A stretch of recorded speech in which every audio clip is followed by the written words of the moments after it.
Terima kasih Pak Ubay atas kesempatan yang diberikan kepada saya. Eh, Selamat sore semua bapak-bapak, ibu-ibu yang mengikuti acara webinar sore ini ya. Suara saya kedengeran kan ya? Jelas ya? Jelas. Ya. Buat saya jelas. Oke. Tadi udah disampaikan sama Pak Ubay sedikit ya. Memang jadi saya ini sekarang punya aktivitas boleh dibilang dua kaki, dua tempat.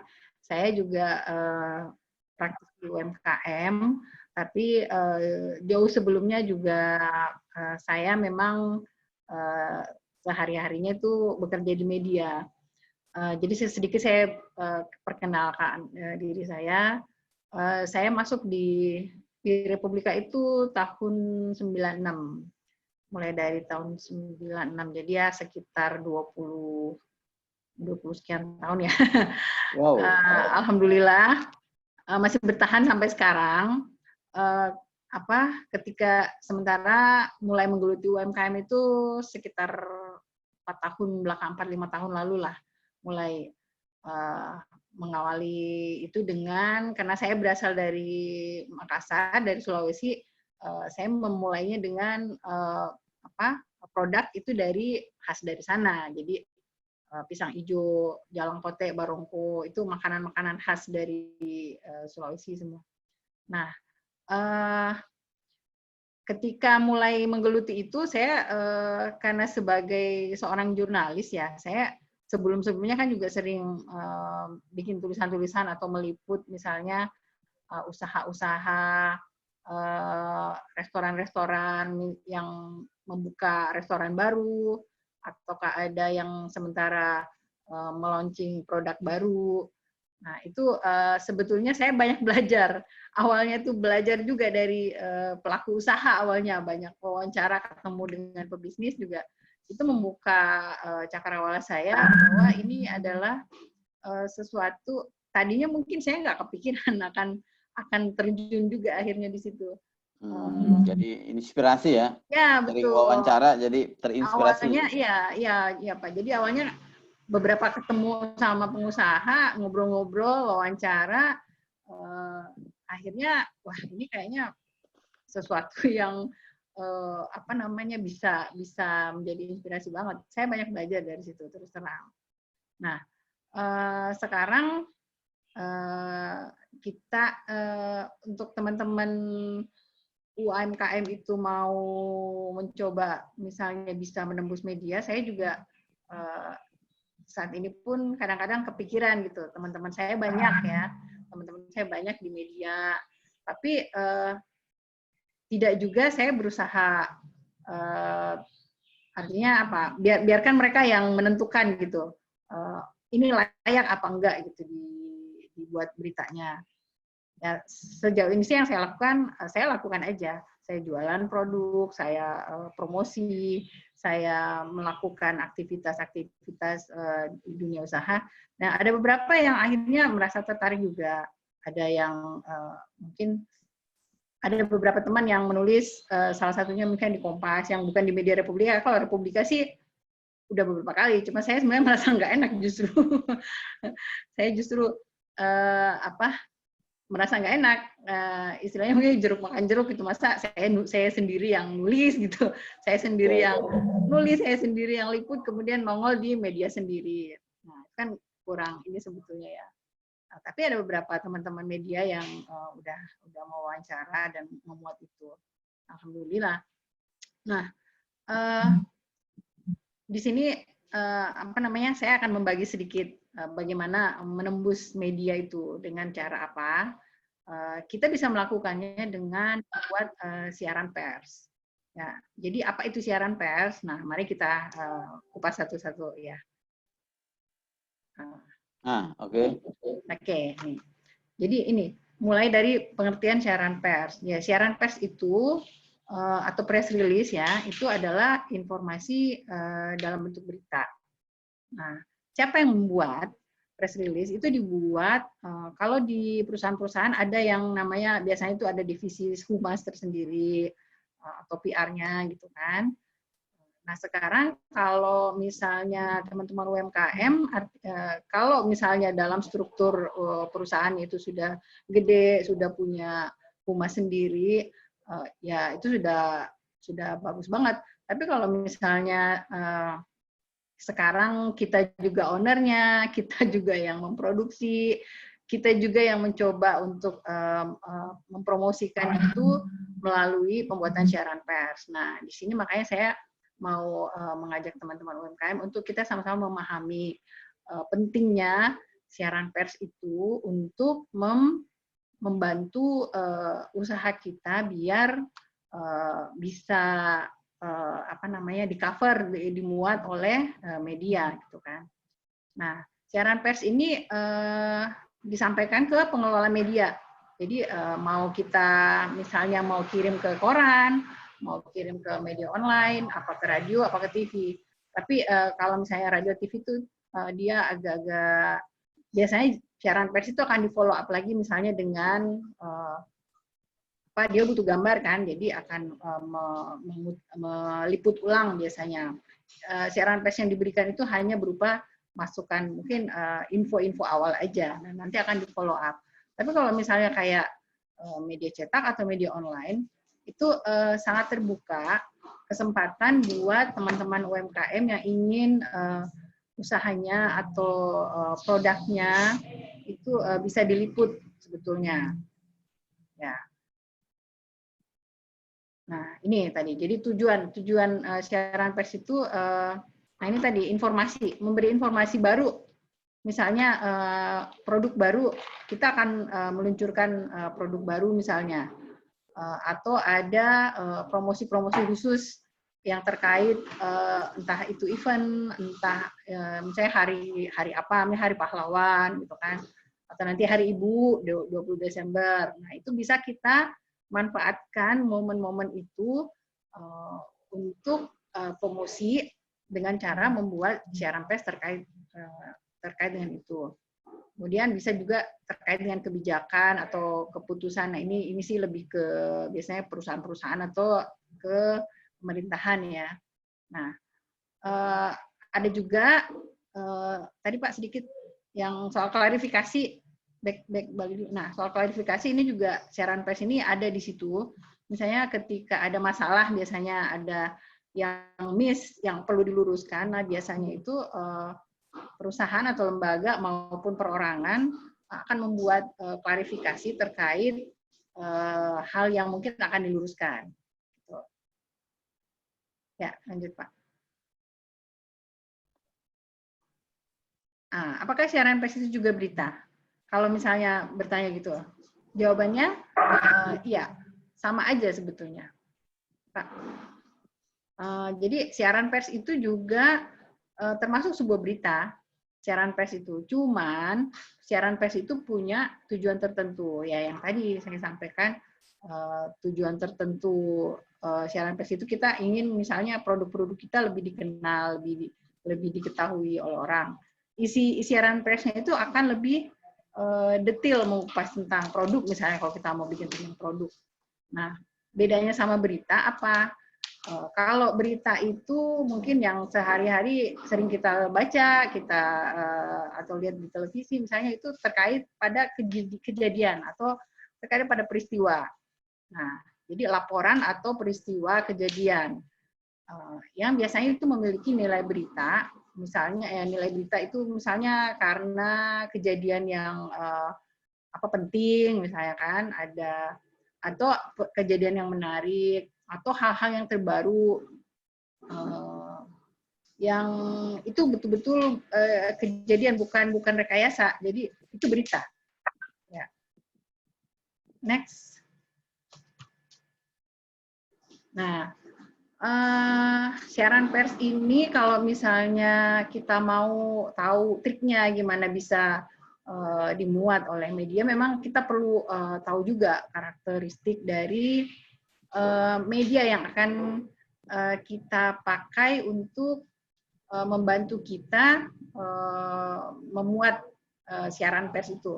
Nah, kita perlu tahu misalnya gaya bahasa media itu dulu, saya yang menjadi target kita. Caranya tentu saya memang itu butuh latihan ya, latihan menulisnya. Gitu. Tulislah siaran pers itu dengan gaya media itu. Artinya apa? Kalau misalnya yang kita buat itu sudah sesuai dengan gaya media itu, media misalnya anggaplah kirim ke media A, kirim ke media B, kemungkinan yang dimuat oleh media A itu akan beda nantinya dengan yang dimuat di media B, padahal siaran pers yang dikirim itu sama gitu kan, ada satu aja. Nah, itu karena terkait dengan gaya penulisan dan juga kebijakan editorial dari media yang bersangkutan. Kemudian soal frekuensi penerbitan juga itu kita perlu tahu apakah seminggu sekali, apakah tiap hari, apakah kalau dia online, berarti kan kalau online itu durasinya bisa lebih cepat, mungkin dalam sehari bisa 2 atau 3, ya. Selanjutnya, nah, ketika kita membuat siaran pers, itu ada poin-poin yang perlu termuat dalam 1 atau 2 lembar siaran pers yang kita siapkan. Nah, jadi kalau misalnya naskah siaran persnya sudah jadi, itu perlu dilengkapi dengan foto, ya. Jadi jangan lupa selalu menyertakan foto. Kalau misalnya kayak sekarang kan bisa ya kita pakai handphone aja, misalnya ada aktivitas atau kegiatan apa tinggal difoto. Nah itu kan gampang sekali kita mengirim foto itu. Nah foto juga harus ada ilustrasinya, harus dilengkapi dengan ilustrasi penjelasan caption dari foto itu misalnya.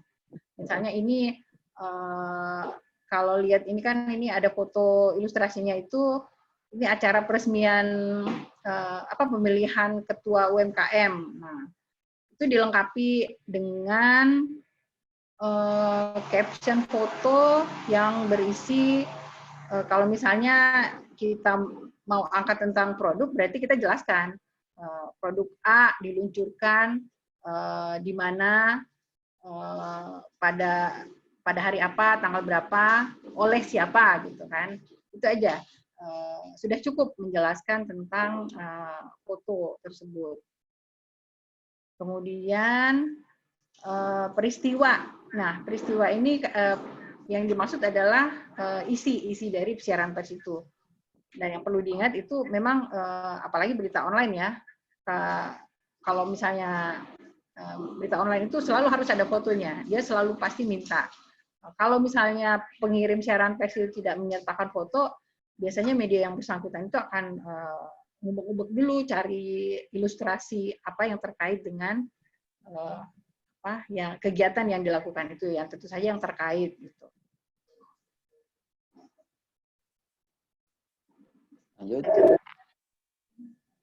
Lanjut.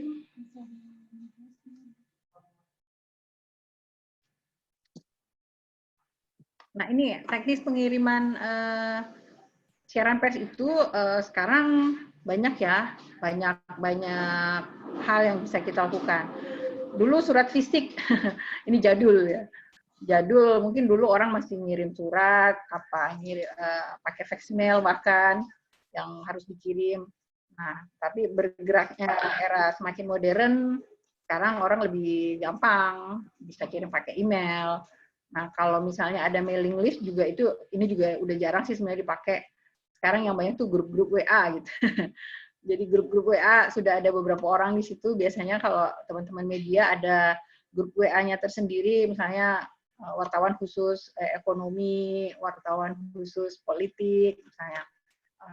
Itu sudah ada grupnya tersendiri. Jadi biasanya mailing list itu siaran pers itu dilempar aja di grup dan semua member grup itu sudah bisa mengakses itu. Kemudian bisa juga melalui website, misalnya kita punya website tertentu, website itu kan nanti isinya sudah ada penjelasan berbagai hal ya yang itu bisa dikutip oleh wartawan. Tapi tentu saja ini tetap harus ada konfirmasi cross check langsung juga.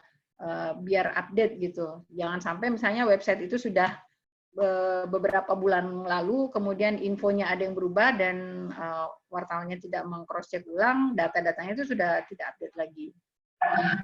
Bisa juga melalui media sosial, apalagi kayak sekarang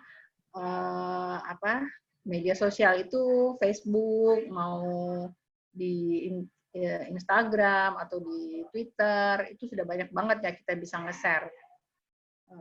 Kemudian belakangan juga ada muncul business card. Business card itu satu kali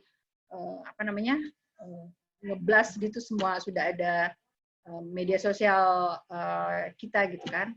Jadi tinggal memilih info-info apa yang kita butuhkan. Nah itu semua kalau kita bisa bikin itu menjadi bahan siaran pers bagi wartawan atau media itu info-info aja sih sebetulnya. Yang dibutuhkan kan sebenarnya informasi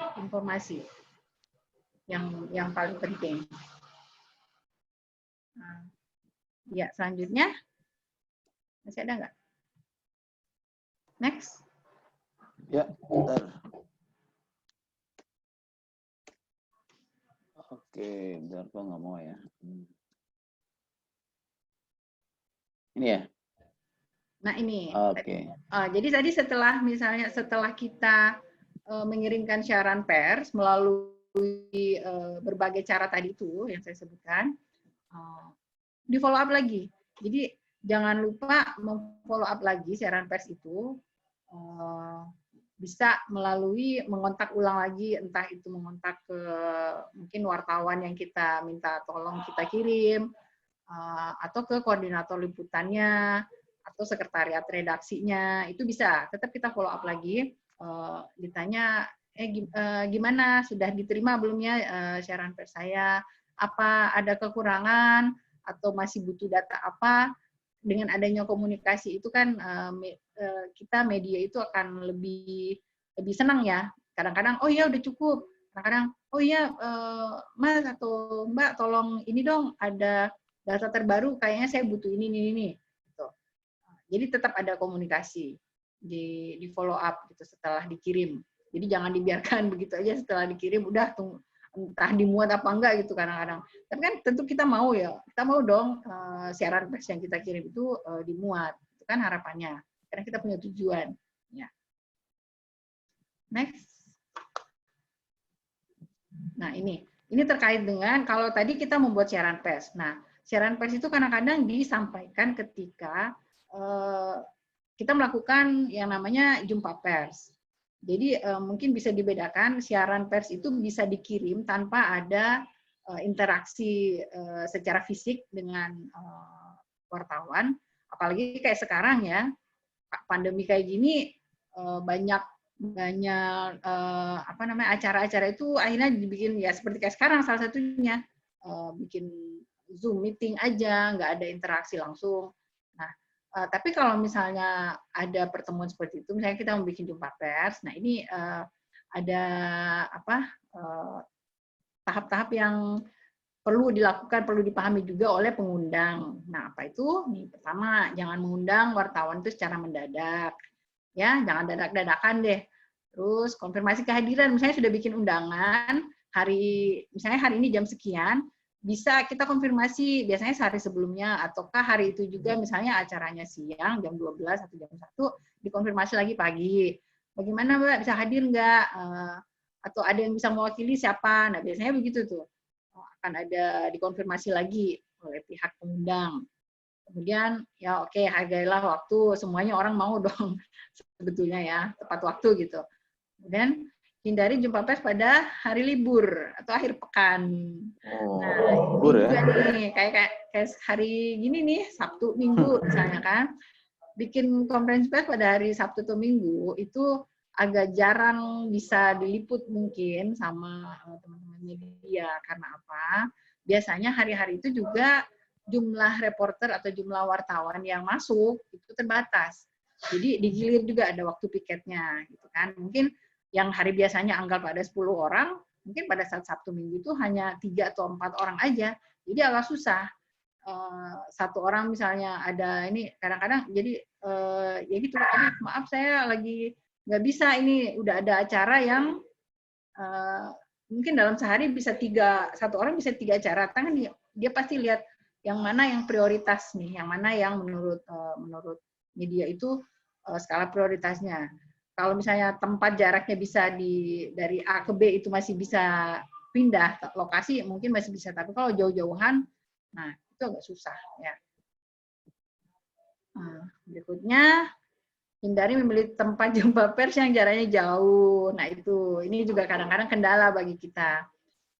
Setelah bikin acara misalnya di Bojongsari, kemudian bikin acara di Sukmajaya, waduh susah banget itu buat nembus kemacetan ke arah sana gitu kan. Jadi usahakan jangan cari tempat lah yang di tengah-tengah gitu.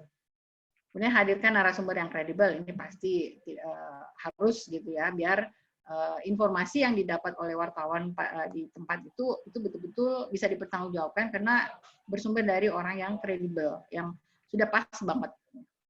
Nah, setelah itu biasanya bahan-bahan itu dimasukkan dalam satu amplop, dan setelah wartawan pulang, bahan-bahan materi-materi itu akan dibawa pulang, walaupun pada saat jumpa pers mungkin dia udah tahu, oh ini. Tapi ketika dia akan mengetik berita itu, membuat beritanya,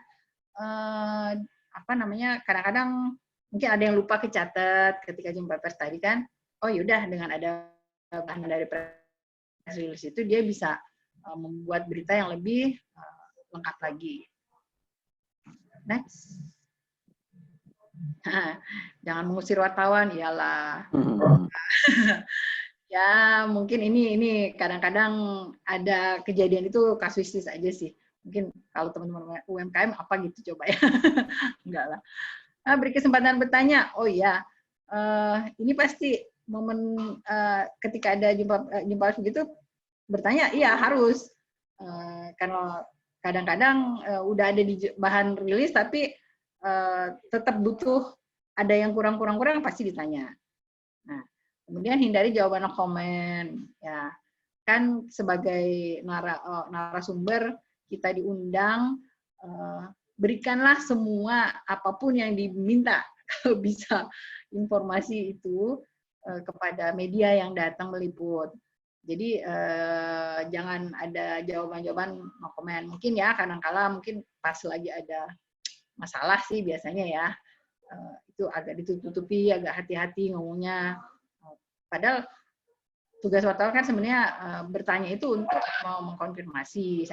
Jangan sampai misalnya ada satu pihak yang sudah ngomong A, kemudian kita mau konfirmasi ke pihak B ini supaya lebih jadi jelas gitu. Ya, nanti kan pasti ya ada sesi tanya jawab, boleh? Ya, oke. Baik, ini nanti saya langsung ke materi kedua, nanti diserap dulu. Jadi di akhir nanti jam 5 kita ada tanya jawab gitu ya Bu Ina ya? Iya, siap. Baik, ini sosial media Bu Ina Hamid Ali, Facebooknya, lalu Instagramnya Ina Cake Kitchen, ada nomor handphonenya. Ya. Oke, baik, makasih Bu Ina. Tadi kita udah disampaikan tentang apa itu konferensi pers dan bagaimana kita menyiapkannya sehingga berita kita ya khususnya sih karena kita nih UKM, berita tentang UKM atau tentang produk kita ini bisa layak atau bisa naik di media. Nah, saya sendiri akan menyampaikan materi terkait dengan apa praktek yang sudah saya lakukan, gitu ya. Jadi, apa aja yang selama ini saya lakukan, nanti bisa saya sharing ke Bapak Ibu sekalian. Oke. Nah, ini ya. Marketing, viral marketing. Siapa takut? Oke. Nah, ini foto saya, ini gambar saya. Oke, ini perkenalan ya. Ya. Nah, saat ini saya ada, ini ada satu logo yang keliru ya. Ini harusnya logo soto. Ini mohon maaf ini. Kenapa jadi Robi? Logo soto seger Boy Haji Amanah ya. ayam geprek juara di Depok dan ada 4 kota yang saya pegang ya. Juga kalau di Depok tuh ada Soto Kauman ya. Ini mohon maaf ada logo teman saya ya. Nah, selama ini kita memahami ya ada branding, ada marketing, ada selling ya. Jadi marketing itu tujuannya adalah agar kita dikenal ya, gimana caranya produk kita makin dikenal, fokusnya ke demand itu permintaan ya, gimana caranya banyak orang yang minta atau orang yang pengen beli gitu ya. Walaupun belum tentu beli, itu demand namanya. Ada juga selling, dia fokusnya agar orang itu beli, jadi dia closing dari orang yang tadi pengen beli atau kenal, gimana cara orang yang udah tahu itu jadi beli. Dan yang terakhir adalah branding itu ada agar kita diingat. Makanya ada yang namanya brand identity ya, ada logo, ada desain, ada kemasan, dan lain sebagainya. Fokus mereka itu agar kita ingat dan loyal ya, fokusnya ke loyalitas. Gimana caranya agar orang itu akan terus membeli dan membeli lagi produk kita. Nah, kenapa sih kita perlu viral marketing ya? Atau marketing yang unik ya sehingga itu menjadi viral. Yang pertama jangkauannya luas ya. Semakin dikenal lalu menjadi aset digital, meningkatkan loyalitas, biaya rendah, impact-nya tinggi. Ini saya ambil contoh ya, yang terakhir ya bulan Maulid ini kemarin itu tanggal berapa ya? Tanggal 10 kalau nggak salah ya. Saya bikin program bagi yang bernama Muhammad atau Ahmad itu gratis makan soto ya. Itu secara biaya itu tidak besar ya, karena satu orang kan budgetnya sekitar 10 ribuan ya satu porsi soto itu. Tetapi impact-nya secara marketing itu luar biasa ya. Saya didatengin pada hari itu ada dari MNC Group ya. MNC Group itu dia punya beberapa stasiun TV, lalu kemudian ada TVRI, lalu ya termasuk Republika, ada Warta Kota, banyak beberapa media yang itu mengekspos berita tentang Maulid di mana di Soto Segar Boyolali Jamana itu dapat makan soto gratis bagi yang bernama Muhammad dan Ahmad ya. Bahkan kemarin tuh kita kedatangan juga si Ria Ricis ya di cabang Jagakarsa pas hari itu ya. Nah, itu selain tadi kita diekspos atau awalnya ekspos itu dari mana? Dari viral, dari orang yang nge-broadcast satu ke yang lain. Walaupun dia namanya bukan Muhammad, dia dengan sangat seneng dia nge-broadcast. Ada ini nih, ada promo ini nih buat lo gitu kira-kira ya. Jadi itu kira-kira impact-nya tinggi. Nah, ini saya ambil contoh ya. Sampai saat ini saya kadang tuh ketika update status itu ada yang mau naikin ke media. Bang, boleh dong saya naikin gitu ya. Kalau tadi kan kita bikinin rilis ya. Tapi kalau kita udah deket ke media kadang-kadang kita punya promo yang menarik, mereka japri itu gitu ya. Ya ini contoh saya ada beberapa ya, sampai akhirnya dia itu nyari berita, kadang-kadang begitu ya. Apalagi nih Bang nih, biar saya bisa angkat gitu ya. Ini nanti saya akan coba berikan apa yang selama ini saya lakukan. Nah, begini jadinya. Nah, ya ini contoh ya beberapa foto-foto saya ketika konten-konten marketing kita itu menarik bagi media. Ya, kita udah kayak artis aja gitu kan. Dikerubutin gitu. jadi itu ketika memang beritanya benar-benar powerful, maka dia akan berbondong-bondong lah hadir ke tempat kita. Seperti itu. Nah, bahkan kalau kita sampai diundang di acara live-nya mereka, ya kita bukan hanya sekedar promosi buat kita, tetapi ya kita diamplopin ya pulangnya ya. Jadi bukan hanya berimpact pada promosi kita atau pada bisnis kita, tetapi juga bahkan kita juga dibayar oleh mereka karena kita diundang. Ini contoh ketika saya diundang ada TVRI, ada juga di hitam putih ya, di Trans 7 ya. Nah, ini saya mau sharing ya. Satu, misalnya saya waktu itu bikin program bayar pakai KTP berbuah untung gede ya. Jadi ini dulu ya di Republika tahun 2015, lalu di Warta Kota tahun 2016. Ini akhirnya sekarang menjadi satu ikon promosi ulang tahun Kota Depok ya. Kita di Depok mungkin tahun ini yang nggak ada karena ada COVID ya. Beberapa tahun terakhir kita bikin program namanya pesta kuliner bayar pakai KTP. Yang ini justru untungnya gede ya. Jadi kita bikin promo macam gini, tetapi secara profit yang kelihatan dan yang tidak kelihatan itu gede. Yang kelihatan itu maksudnya yang berupa uang, yang tidak kelihatan itu berupa aset digital ya. Aset digital itu ya expose media dan lain sebagainya ya. Nah, ini contoh ketika program KTP itu bertransformasi menjadi program Pemkot di Pemkot Depok ya.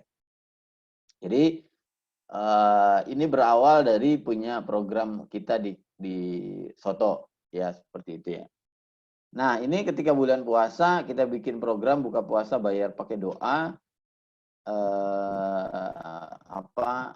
Jadi banyak varian-varian yang kita berikan, tapi justru dari sinilah saya sempat dipanggil ke Pak Wapres ya, ke Sekretariat Wakil Presiden, lalu ke Menteri Luar Negeri dan lain sebagainya, itu karena kita bikin program yang dianggap inspiratif. Contoh misalnya ketika saya buka ayam geprek juara di salah satu cabang ya, saya bikin begini ya, saya bikin bunga, selamat atas pembukaan ayam geprek juara Ubaidillah calon wali kota Depok gitu ya.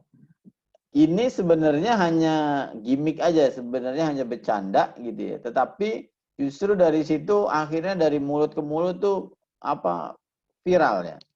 Sampai saya dapat dari kakak saya nanyain tuh, "Boy, ini tuh serius nih mau jadi wali kota Depok?" gitu ya. Jadi ini sebenarnya hanya sebagai salah satu strategi aja gitu ya. Karena saya bukan wali kota, tapi saya wali soto kan gitu ya. Tetapi idenya adalah bagaimana kita ketika kita membuat sebuah campaign itu benar-benar kita serius gitu ya menggarapnya. Ini contoh juga ketika kita bikin program tahun 2019 itu, yuk tentukan mimpimu dan ikuti 2019 terkabul mimpi. Dulu itu waktu eranya pemilihan presiden ya, ketika pemilihan presiden itu ada 2019 ada tagline ya, 2019 ganti presiden kalau nggak salah dulu ya, itu cukup ramai. Akhirnya saya bikinlah tagline atau hashtag ya 2019 terkabul mimpi, di mana kita bikin undian. Nah, mereka milih mau mimpi apa dari hadiah-hadiah yang kita berikan. Nah, ini kalau secara konten ini cukup memiliki nilai berita ya, cukup memiliki nilai berita. Kenapa? Karena program undiannya itu unik. Kenapa masih terkabul mimpi? Kenapa tahun 2019? Nah, di situ kita ingin mengajarkan bahwa pertama kita dalam hidup harus punya target, yang kedua harus punya cita-cita, yang ketiga harus punya keyakinan gitu. Nah, jadi ketika kita punya program itu harus memahami filosofinya apa, sehingga ketika itu diangkat di media, kita bisa menjelaskannya secara runut. Nah, inilah yang akhirnya media itu menarik gitu ya. Mereka tertarik untuk mengeksposnya. Nah, ini sama dengan apa yang sekarang ya. Oke. Nah, lalu pertanyaannya step-stepnya seperti apa? Nah, ini step-stepnya saya bocorin ya. Saya sendiri dulu belajarnya lewat praktek. Nah, ini saya berdasarkan pengalaman, saya bocorin ke Bapak dan Ibu-ibu sekalian. Yang pertama, kita harus menentukan target kita itu siapa. Ya, target. Contoh kayak yang Muhammad, ya berarti target saya adalah orang-orang yang bernama Muhammad dan Ahmad. Saya kalau opening ayam geprek juara itu biasanya bikin program traktir Pak RT dan Pak RW sekelurahan. Kenapa saya bikin program itu? Karena RT RW itu adalah influencer yang paling efektif di tingkat lokal gitu ya. Yang saya yakin ini nggak pernah ada yang orang lain nggak kepikiran gitu ya, bikin promo RT RW. Tetapi ketika saya bikin itu, ternyata RT RW itu lumayan bergerak tuh waktu itu ya. Dia jalan ngebantuin kita lah, dia nge-broadcast segala macam. Nah, hal ini tentunya kita harus siapa dulu targetnya. Kalau misalnya targetnya kita lagi mau ngeramein warung kita di masyarakat ya anggaplah di kecamatan apa gitu ya, di kecamatan Limo misalnya, maka itu ini target market kita ya adalah orang-orang Limo. Kemudian siapa tokoh yang paling punya pengaruh di situ? Ya, apakah ada Pak Ustadz? Ya, kalau saya kemarin tuh bikin RT RW, saya bikinlah promo RT RW seperti itu. Jadi yang pertama kita tentukan target marketnya. Oke ya, nanti silakan ditulis target marketnya itu siapa. Ketika kita mau bikin satu promo, saya selalu menyampaikan ke teman-teman, pastikan kita punya promo yang spesifik gitu. Jangan bikin promo yang generik. Promo generik itu gimana? Ya gimana ya, promo hari dapatkan diskon 20% tanggal sekian sampai tanggal sekian. Nah, itu kan generik ya, jadi siapa aja boleh. Sebisa mungkin kita coba cari yang spesifik, kita buat yang spesifik. Oke, bikinlah promo yang disukai oleh audiens atau konsumen. Ya pasti yang namanya konsumen itu diskon, potongan harga, itu pasti mereka sukai. Itu namanya manfaat fisik ya. Artinya secara fisik mereka dapat benefit atau dapat manfaat ya, cashback ya. Ya itu sesuatu yang udah buy one get one, itu sesuatu yang udah umum lah. Itu namanya manfaat fisik ya. Nah, nanti silakan ditentukan apa manfaat fisik yang kita mau berikan, apakah diskon, apakah cashback dan sebagainya. Nah, yang ketiga, ini yang paling penting kalau menurut saya, bikinlah sebuah momen yang itu memberi manfaat emosional. Nah, ini saya ambil contoh tadi, traktir Pak RT, traktir Bu RT, Pak RW, Pak RT, Pak RW contohnya ya. Nah, ketika saya bikin ini, maka emosi Pak RT itu menjadi tergoncang gitu ya. Tergoncang. Dia menjadi, wah keren banget ini, gue baru kali ini ada RT di traktir sekelurahan gitu ya. Sehingga ketika secara emosional itu mereka ada merasa tersentuh, maka dia akan ngebantuin kita, nge-broadcast promo yang kita lakukan. Seperti itu ya. Jadi, nah contoh lagi nih misalnya kita bikin Panglima Juara traktir guru ya. Traktir guru dan dosen. Jadi saya melakukannya secara spesifik. Kalau perlu dosen mana, kalau perlu guru mana.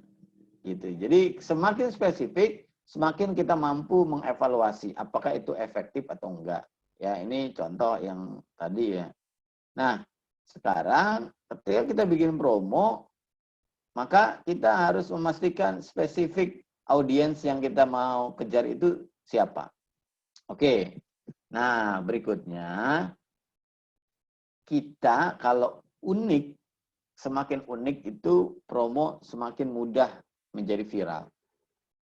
Oke, jadi semakin kita doang yang bikin begitu, semakin mudah orang ngejar kita. Contoh kayak kemarin, ketika saya bikin program promo Ahmad dan Muhammad, itu hanya saya doang yang bikin.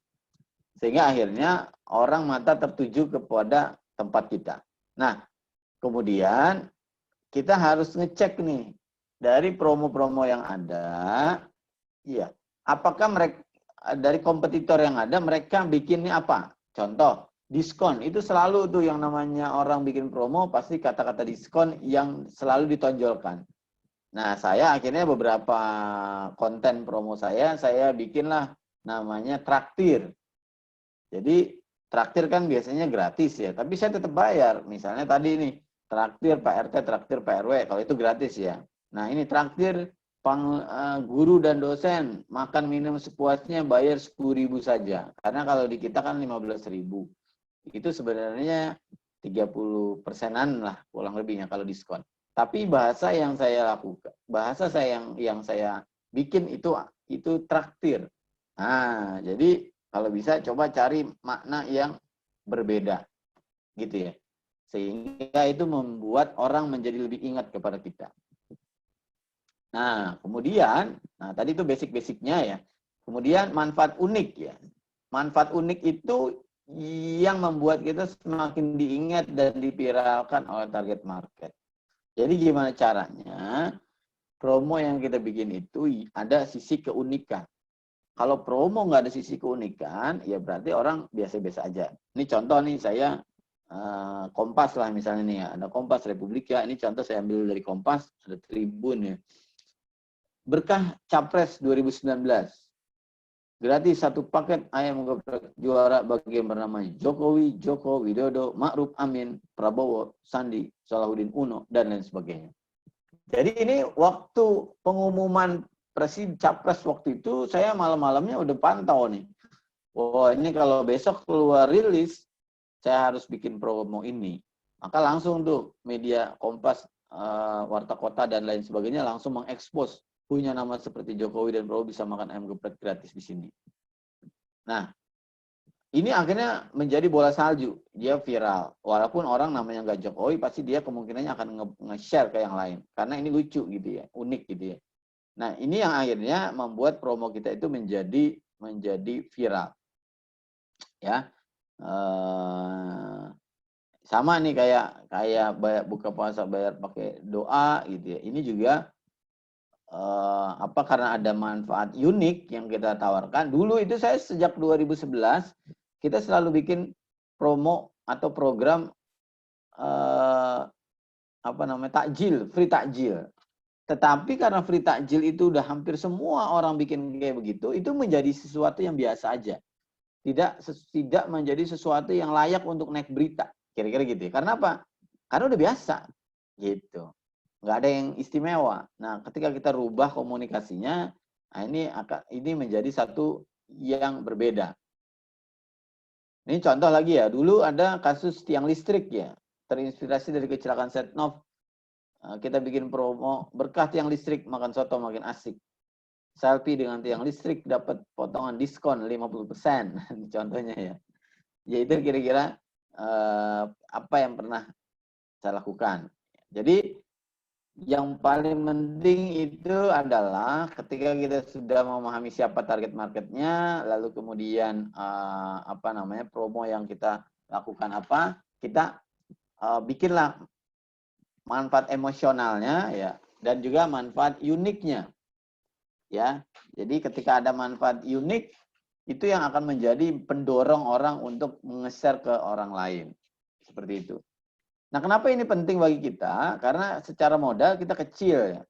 Makanya saya sering tuh ngubungin Bu Ina, Bu ini saya ada rilis ini, masalah itu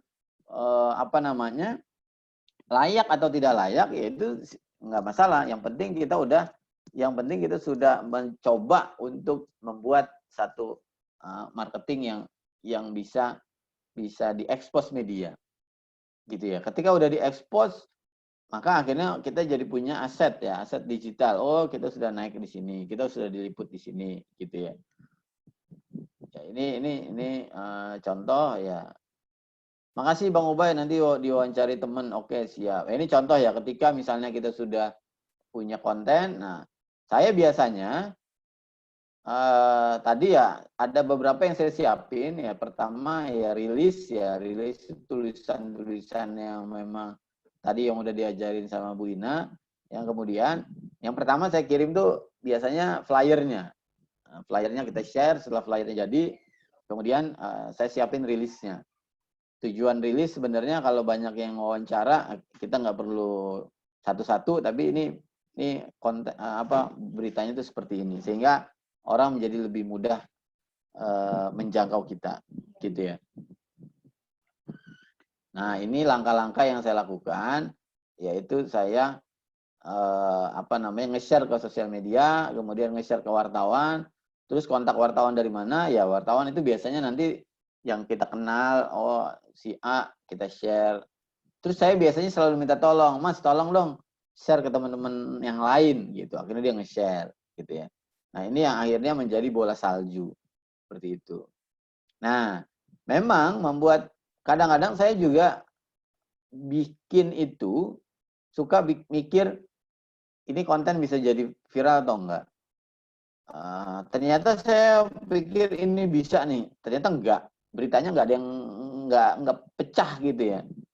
Enggak ada masalah gitu. Yang penting kita coba lagi gitu ya. Apalagi kita misalnya kayak saya, target saya kan nasional ya. Artinya ekspansi saya nasional ya. Kemarin belum lama saya buka di Madiun, di Tasik, rencana dalam waktu dekat di Bogor gitu. Maka expose itu membuat kita menjadi hal itu penting buat kita.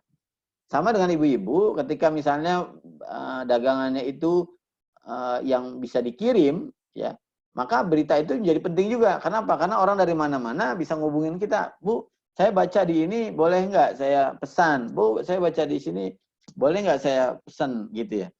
Jadi expose itu menjadi penting bagi kita ketika kita ingin melebarkan sayap.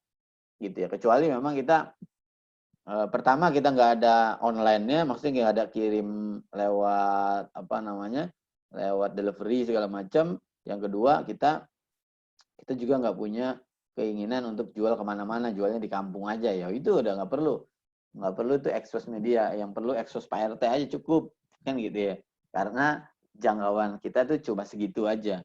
Tetapi ketika kita ingin melebarkan sayap, salah satu cara yang penting adalah bagaimana promosi yang kita lakukan itu punya impact ya.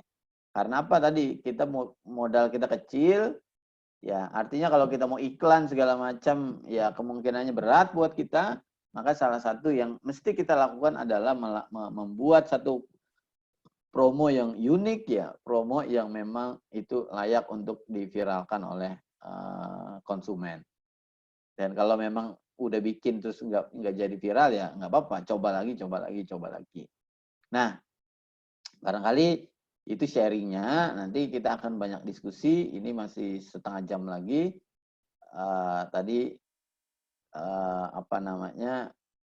kita bisa diskusi ya.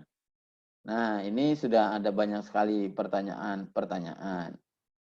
Mana nih pertanyaannya?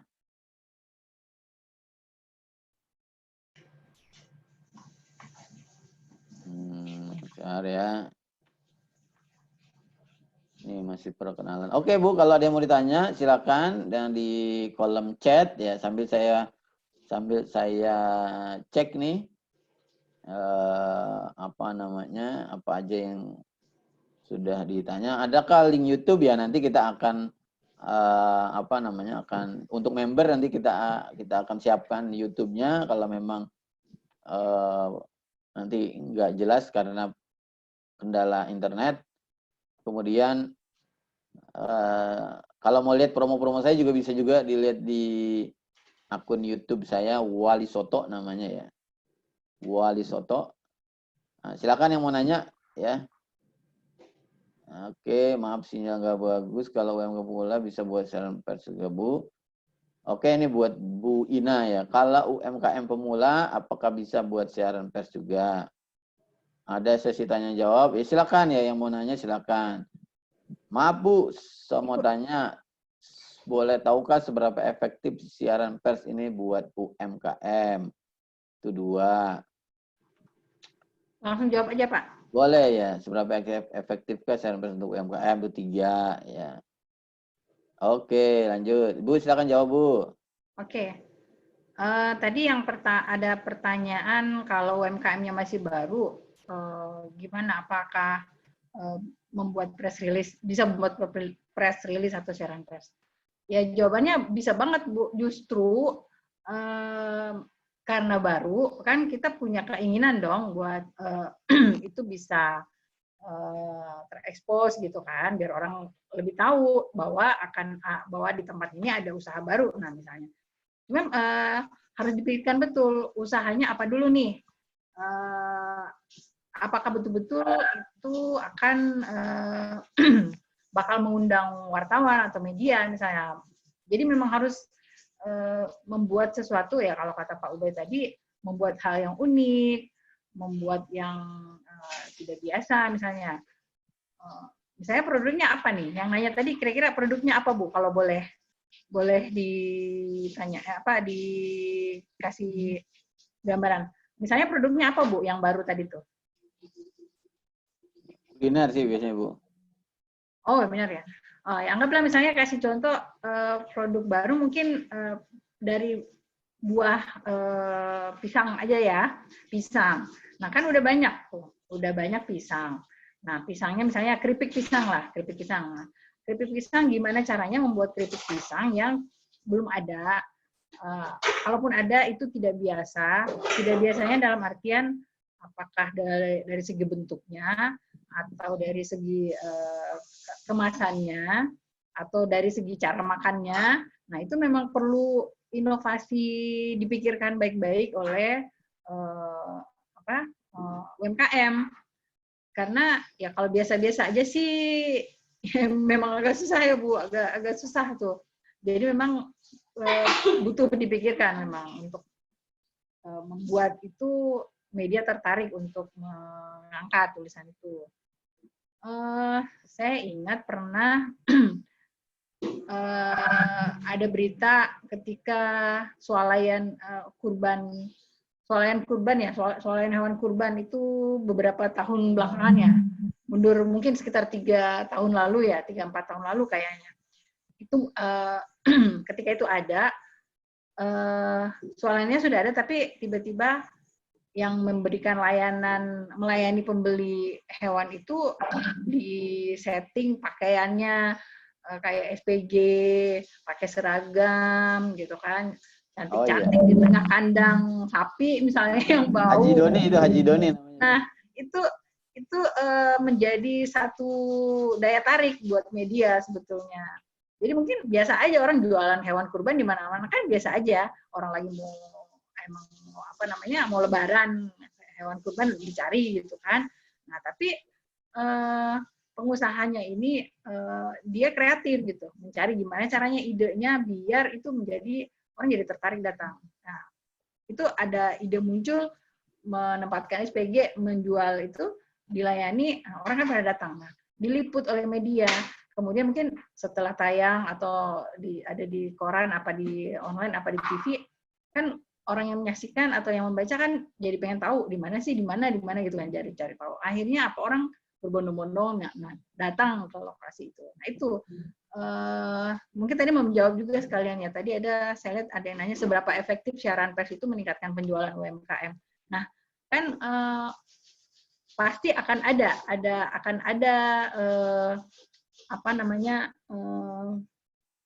imbal baliknya gitu dengan ada siaran pers, karena kita tahu apalagi kayak TV gitu kan, kayak siaran TV itu kan bisa dilihat banyak orang, ini banget gitu, expose medianya itu terlalu cukup luas gitu. Pernah juga ada yang agak rame ini bakso kepiting gitu, bakso kepiting ya kalau nggak salah ya. Jadi lobster. Nah, bakso lobster itu saya pas baca itu tuh orang ngantri tuh sampai beberapa meter itu antrian orang karena tempatnya nggak terlalu besar. Dan uniknya juga itu menjadi berita lain, wartawan yang datang itu bukan hanya membuat tulisan tentang bakso lobster itu, justru dia mendapat berita inside story dari jualan itu.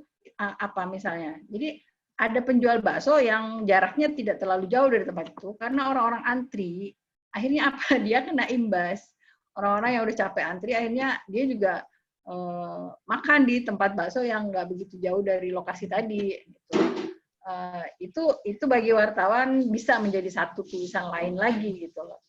Nah, jadi kalau misalnya soal peningkatan tadi, karena efek media ini yang ditonton oleh banyak orang yang tidak terbatas, artinya begitu ada terpaan informasi orang akan cari tahu, oh di sana ada, oh di sana ada, penasaran, pengen tahu, pengen coba, dia datang, coba dan akhirnya beli kan, akhirnya ya penjualan akan naik otomatis, begitu Pak dari saya dulu.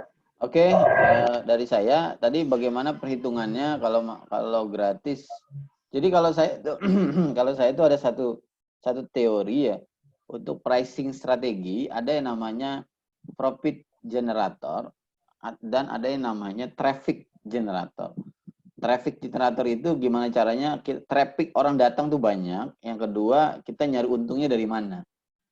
Contoh misalnya ketika saya bikin program di Pemkot Depok itu kan pesta kuliner bayar pakai KTP itu traffic generator.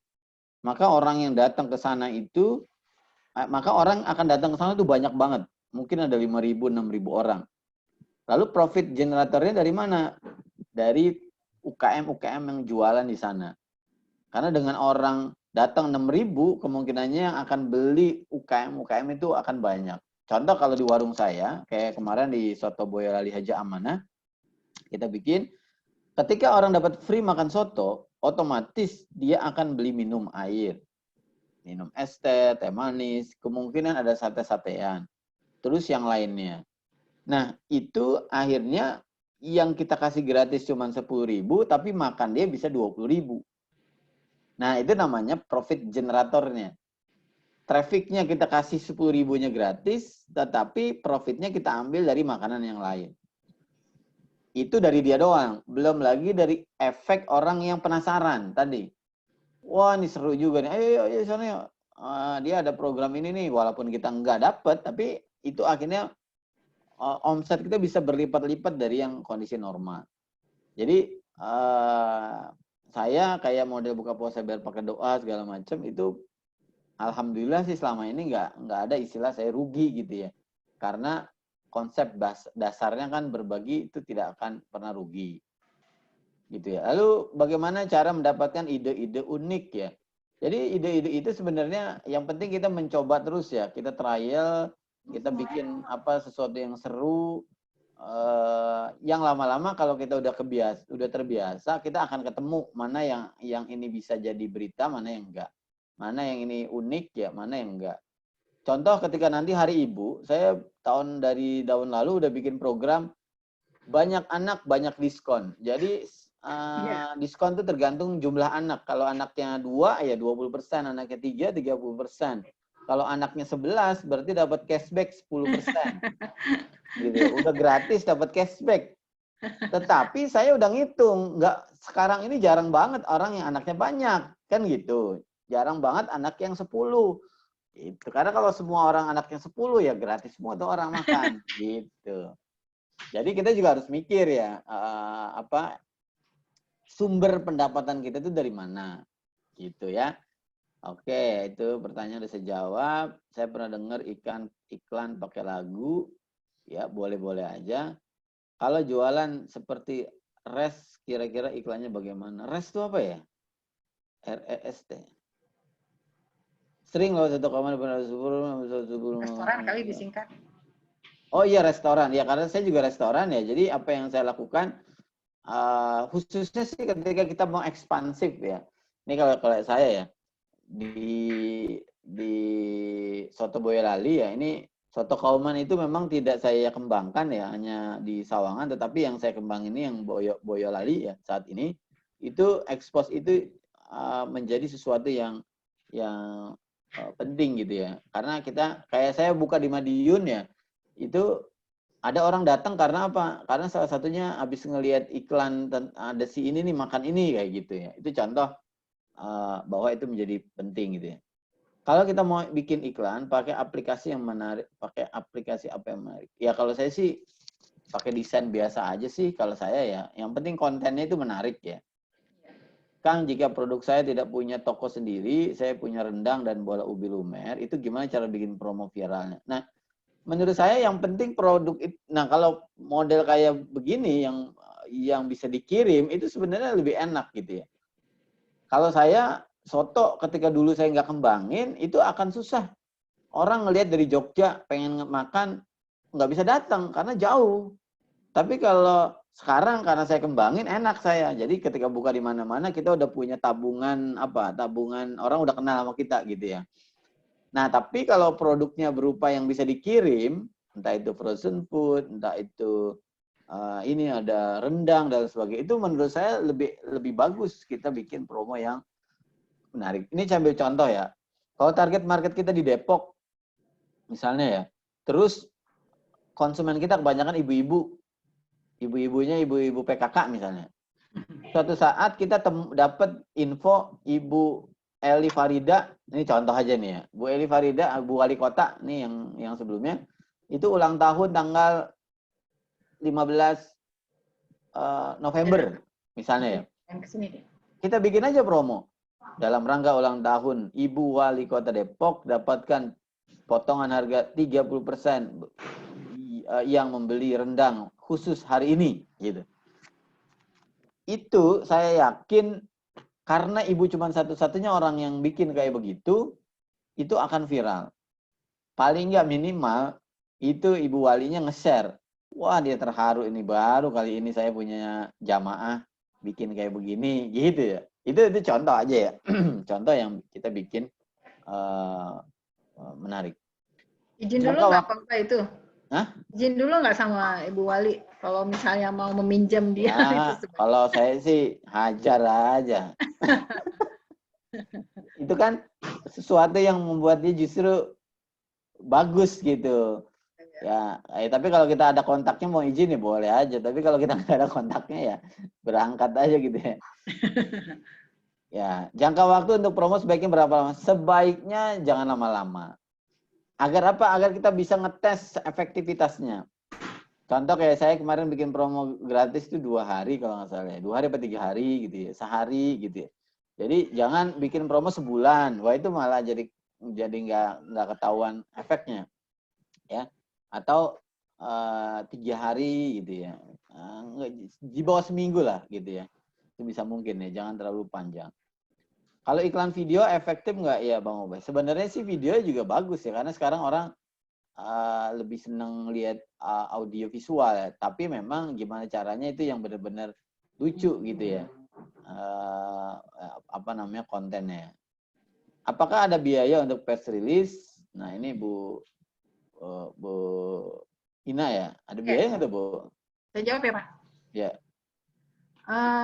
Jadi untuk pemuatan press release itu tidak ada kewajiban sebetulnya oleh media untuk memuatkan.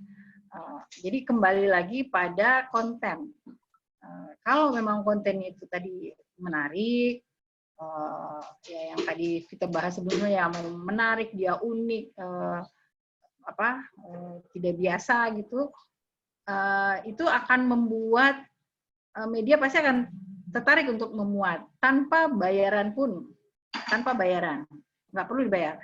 Di media itu ada, kalau misalnya konten yang dibentuk formatnya berita, ada namanya advertorial. Nah, kalau advertorial ini itu adalah konten berita yang berbayar memang, nah, karena dia ada perjanjiannya lah. Jadi ada perjanjian misalnya konten ini akan dimuat berapa kali, bahkan sampai di halaman berapa misalnya itu kan.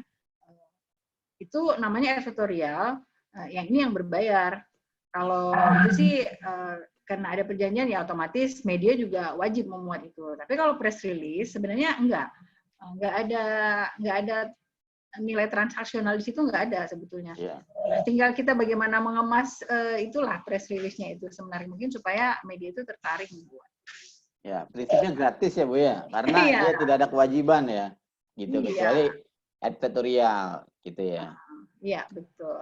Oke, lanjut. Apa kalau produk frozen promonya gimana ya Pak? Kita online. Nah, menurut saya seperti yang tadi saya sudah jawab ya, produk-produk yang online itu sangat memungkinkan ya, karena justru semakin dia diekspos, dia semakin memungkinkan untuk ngirim gitu ya. Beda sama soto, kalau restonya nggak ada di cabang tempat dia berada, kemungkinannya kecil orang akan beli gitu ya. Karena dia nggak mungkin ngirim gosen dari dari Jogja dari Depok ke Jogja misalnya kayak gitu. Tapi kalau kayak model-model produk yang bisa dikirim, ya kayak keripik, makanan ringan dan lain sebagainya, itu sesuatu yang sangat bisa gitu ya. Apakah promo-promo tersebut hanya berlaku untuk kuliner saja, Pak? Oh, menurut saya enggak ya. Enggak. Apapun bisa. Yang penting pertama ada sisi emosional yang kita bangun. Ini saya kasih contoh lagi ya. Saya waktu itu bikin promo khusus untuk ibu, khusus untuk Pak Guru dan Bu Guru. Ya, tadi juga ada contohnya ya di atas ya. Tapi saya bikin sekecamatan. Nah, karena saya ada cabang ayam geprek nih misalnya di Mampang, sepancoran Mas, saya bilang gitu ya. Jadi guru-guru yang ada di Pancoran Mas itu berlomba-lomba nge-share produk saya. Kenapa? Ini keren ini. Baru kali ini ada yang perhatian sama guru gitu. Nangis dia gitu ya. Karena ada cabe gitu, nama cabe matanya gitu kan. Jadi karena terharu gitu. Baru kali ini guru sekecamatan Pancoran Mas dikasih diskonnya 30% gitu kan. Menurut saya diskonnya nggak istimewa, tapi ketika kita sentuh sisi gurunya dan kita kasih spesifiknya, itu menarik. Nah, Ibu kalau bentuknya produknya fashion misalnya, bisa juga khusus untuk Hari Guru, tapi khusus yang daerah Pancoran Mas, karena saya orang Pancoran Mas misalnya, saya kasih diskon 30% misalnya. Atau mungkin lebih, diskon 50% untuk pembelian pertama. Tujuannya agar orang nyobain dulu misalnya. Oh, ternyata bahannya bagus segala macam. Oh, berikutnya dia akan jadi pelanggan kita.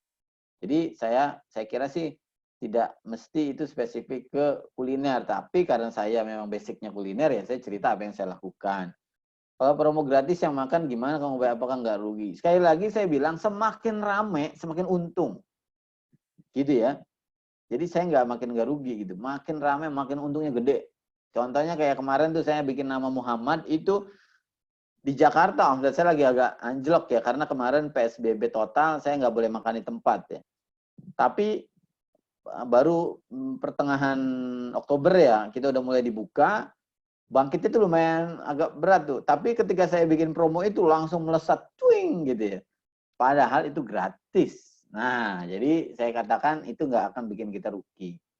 Ide konten yang seru-seru kayak Mas Ubay udah buat, itu lahir dari mana? Ya, lahirnya dari rahim. Ya. Dari rahim pikiran gitu ya. Jadi, ya tadi saya bilang lama-lama kita udah biasa kok mikir.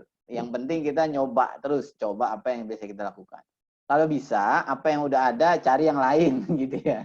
Cari ide lain, biar supaya lebih seru gitu ya. Karena kalau benar-benar baru itu menarik gitu ya.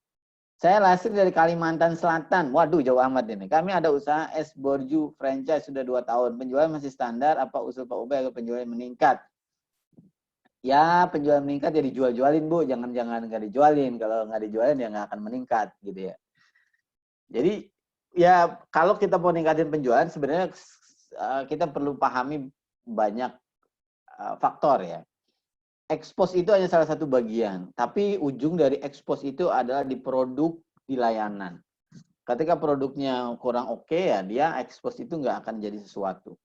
Begitu juga di layanannya. Sehingga jadi variabelnya banyak. Expose ini ketika produk kita udah oke, udah siap, kita rasa udah enak segala macam, ya itu expose itu akan menjadi apa istilahnya ya, pelipat gandaan lah gitu ya. Tapi sekali lagi perlu kita siapin produknya yang oke. Kak Ubay kalau untuk konten promo online store gimana ya contohnya? Apaan belum ada gambaran. Ya kalau online sebenarnya ide-ide yang tadi offline saya lakukan itu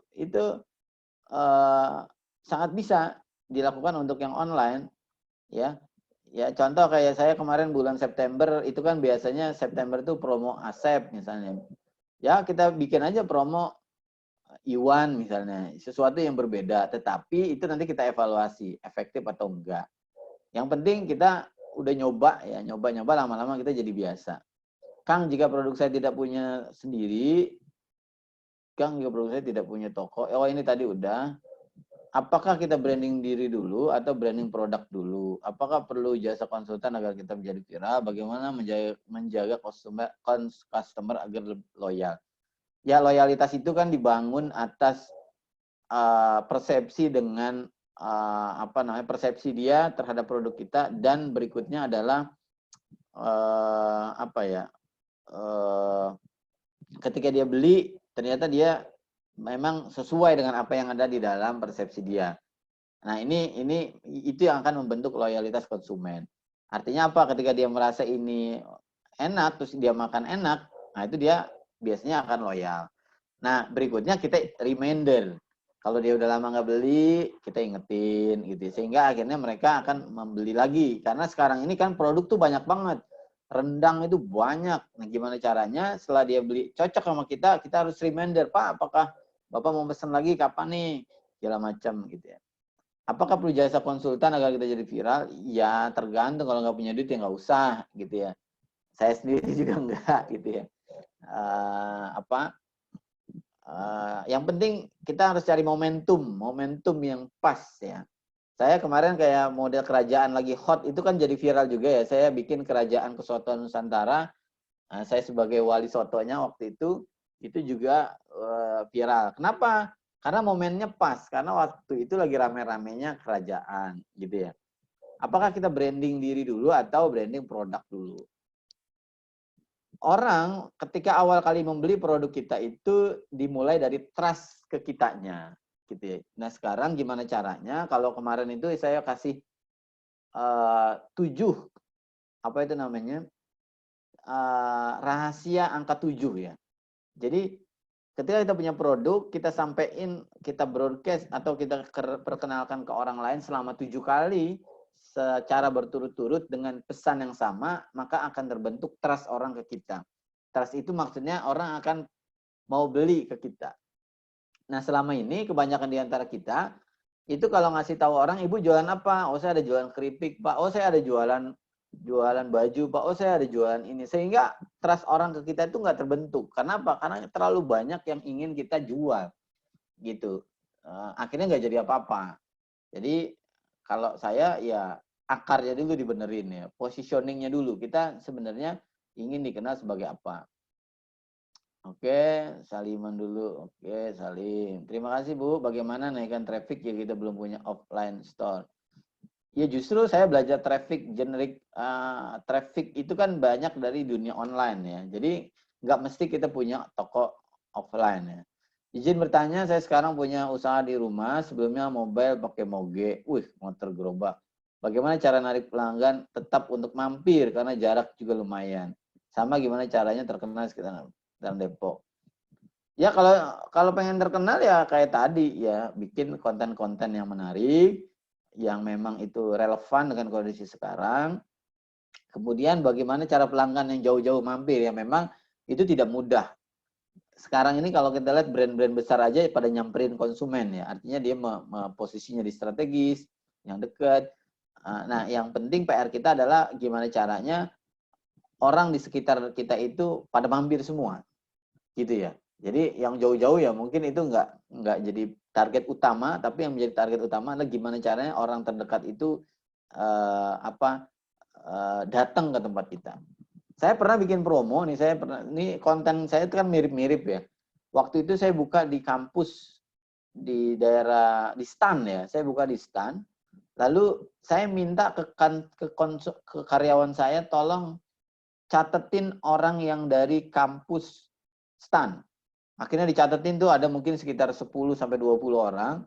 Kemudian saya bikin promo, traktir mahasiswa stan makan minum 10.000 saja. Artinya saya potong cuma 5.000. Itu sama aja sebenarnya kayak di Depok tadi saya bikin. Ternyata orang itu viralnya di stan itu luar biasa tuh. Sampai ngantrinya panjang banget. Sampai ngantrinya panjang dan sampai saya kehabisan ayam ya. Itu jarang banget sampai kehabisan itu. Kita stop dulu, kita tutup dulu, habis tutup baru buka lagi kayak gitu ya. Padahal diskonnya 30%. Bapak-bapak bisa cek orang itu biasanya kalau baru buka diskonnya berapa. Kebanyakan kadang-kadang ngasih gratis. Free atau 50%. Tapi impact-nya tidak se-powerful, saya cuma ngasih potongan 30%. Tapi bahasa saya berbeda dari yang lain. Bahasa saya adalah traktir. Traktir itu kan kayak sahabat, kayak teman, gitu kan. Nah, ini komunikasi pun menjadi penting ya. Jadi bukan hanya kalau saya diskon 30% itu udah nggak menarik. Oh, diskon 30%, kecil gitu ya. Maksudnya kecil tuh kalau untuk sesuatu yang baru buka ya. Karena kan biasanya perlu perlu pendorong yang kuat. Saya punya temen ya dari Malang, itu biasanya kalau dia buka itu gratis 60 porsi. Itu sampai kayak gitu. Saya sendiri nggak ya terlalu inilah, cost-nya terlalu tinggi lah buat kita.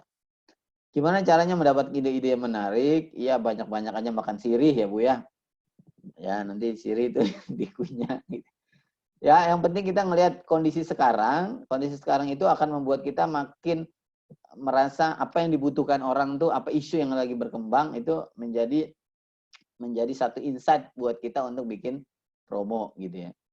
Bagaimana promo pada kondisi sekarang, karena pandemi orang banyak takut berkumpul di resto jadi cenderung sepi. Nah justru itu ya, gimana caranya kita melakukan apa yang bisa kita lakukan, kita lakukan. Artinya seperti yang saya ceritakan kemarin itu, saya bikin promo Ahmad Muhammad itu membuat kita melipat gandakan.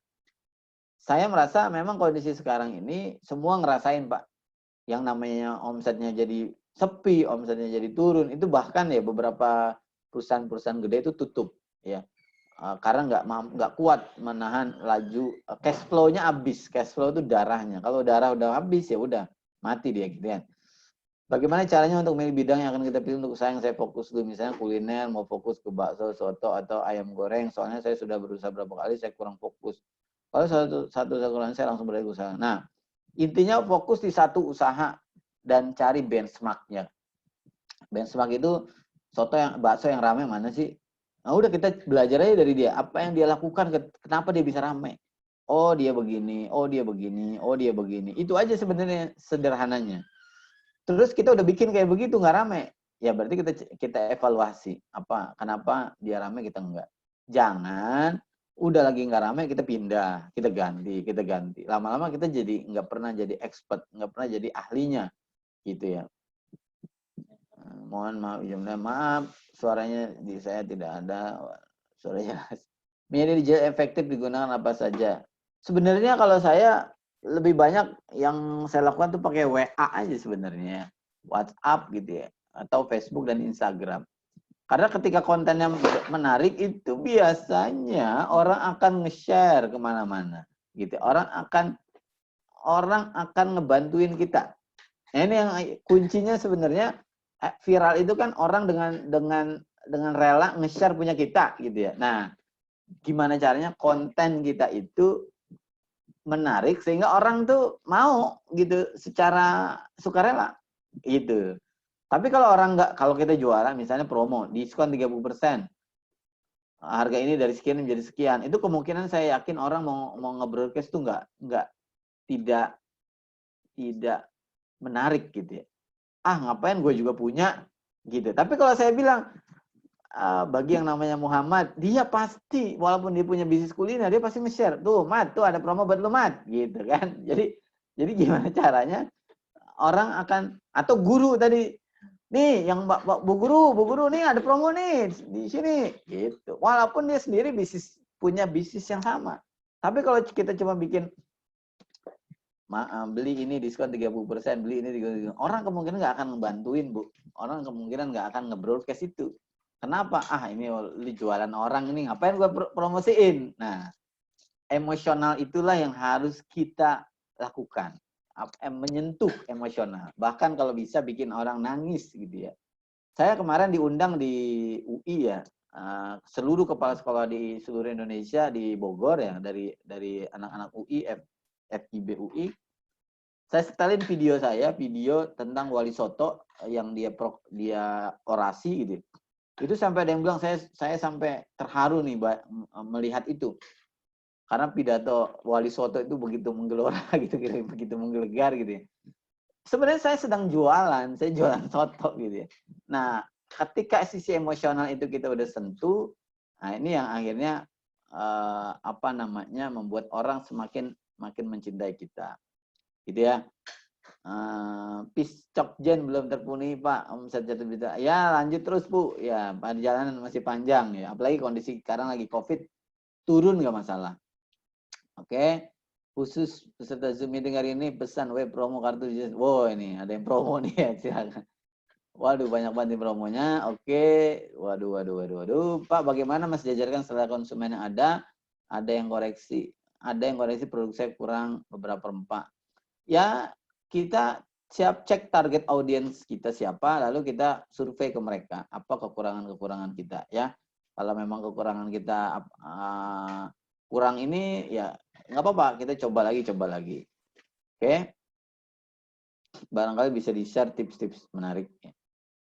Oke, ya tips dari saya tadi, kita harus relevan dengan kondisi sekarang, dengan isu-isu yang sedang berkembang, kemudian bikin sesuatu yang unik ya.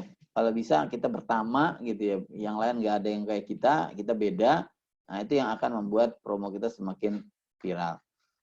Nah ini sudah 17.30, tadi sudah ada yang bilang mau pada persiapan ini ya, persiapan sholat ya. Kalau usaha saya khusus Israel pengiriman bahasanya traktir ongkir pesan. Oh itu bisa Bu, itu traktir ongkir ya. Emang ada yang traktir ongkir ya? Traktir biasanya mau makan ya gitu ya. Ya, traktir ongkir ya. Ya mungkin bahasanya bukan traktir lah. Kalau traktir itu asosiasinya ke makan ya. Ya, nanti mungkin bisa cari padanan kata yang lain ya. Oke.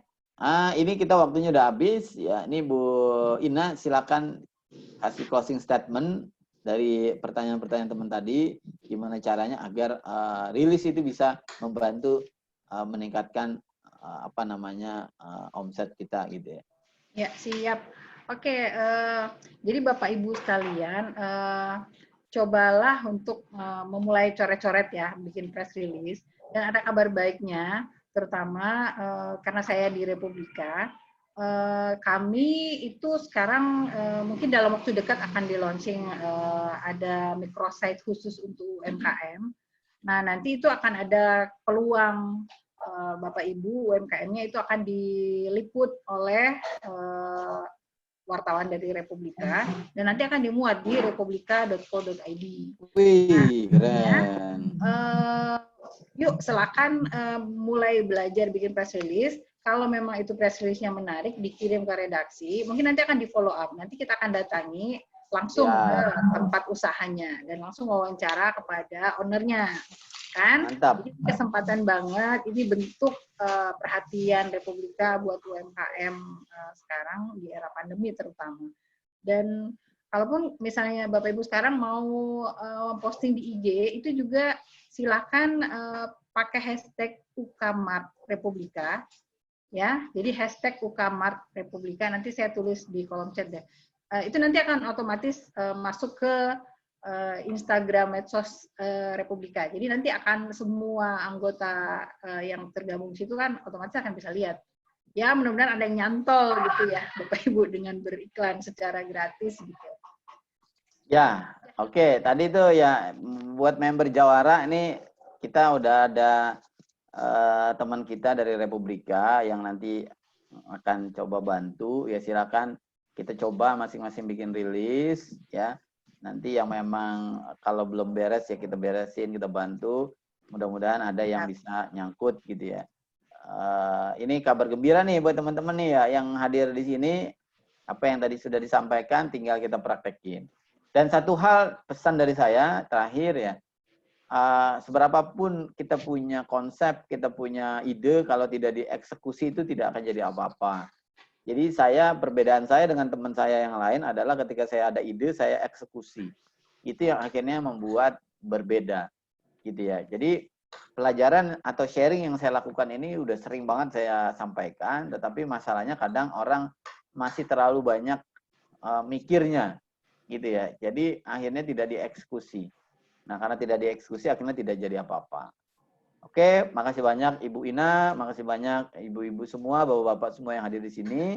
Sore hari ini merupakan rangkaian dari program Jawara. Masih banyak event-event kita yang lain ke depan. Saya harap ini kenapa event kita sekarang ini banyak banget di bulan November, Desember, karena sekarang lagi pandemik, Bu. Karena saya kalau 2 hari sekali bikin event, kalau lagi offline itu nggak akan mungkin gitu ya. Karena kita semua punya bisnis, kita semua punya punya aktivitas gitu ya. Tapi karena ketika pandemik gitu ya, maka kita nggak perlu sewa tempat, kita tidak perlu sewa, nggak perlu ngasih makanan, nggak perlu narasumber juga mungkin dikasihnya 2M gitu, makasih cukup, karena nggak perlu pakai transport gitu ya. Jadi kalau ada yang nanya ini kok banyak banget gitu ya, ya banyak banget ya karena kondisi kita sekarang lagi banyak WFH-nya, banyak seperti ini. Jadi ini silakan dimanfaatkan ya. Dan harapan kita bisa sukses bersama kita sukses. Oke, dari saya saya cukupkan. Kurang lebihnya mohon maaf. Makasih lagi sekali lagi Bu Ina. Wassalamualaikum warahmatullahi wabarakatuh. Waalaikumsalam warahmatullahi wabarakatuh.